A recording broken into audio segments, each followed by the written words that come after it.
Back to the devastation in Central Texas. Pete, there's been a debate about whether the people were appropriately warned about the flash flooding. What can you tell us? Well, they were warned. The warnings were there. Now, the question is, were people able to access the warnings?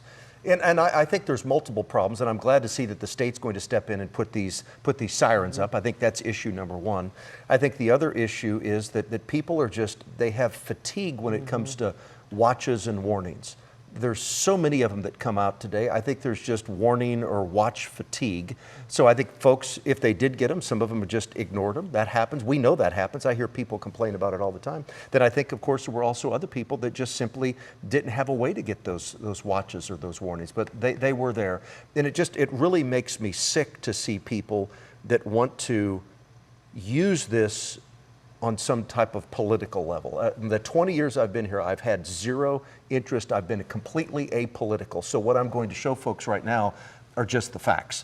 And I want you to take a look at this. So on Tuesday to Thursday morning, this is the timeline of all the forecasts and the alerts, okay, down in the hill country. The forecast from the National Weather Service down in San Antonio and Austin, they mentioned the potential for flooding. That was Tuesday through Thursday morning. Then at 1:18 on Thursday, a flood watch was issued through Friday morning, and it was issued for up to 7 inches of rain, and the possibility of rivers flooding, and Kerr County was certainly included there. At 6:10 p.m. on Thursday, remember the night before, a special discussion was issued, and that mentioned flash flooding was likely, and rainfall rates could be higher than 3 inches per hour. At 1:06 in the morning on the 4th, on Friday, a flash flood warning was issued for Kerr County, and the considerable tag was located on this.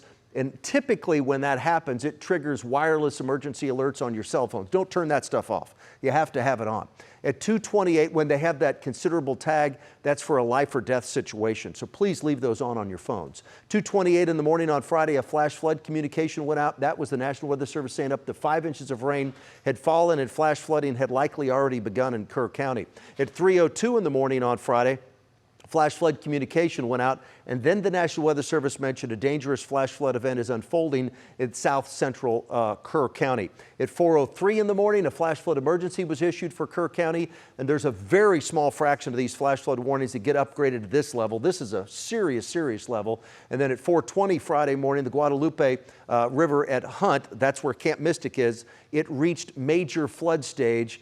And major flood stage is 22 feet, and it crested at almost 30 feet at 4:35 in the morning. So the watches, the warnings, they were there. Just a horrible, just a horrific situation.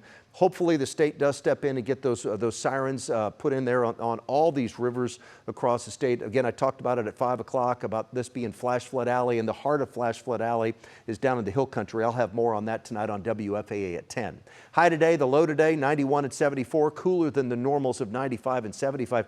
We've been so fortunate around here. We just have not had any hot weather to speak of. Yeah, we've had a couple of days where we've hit 95, 96, but I mean, no triple digits so far. And the average first triple digit day is July 1, so we're well past the average.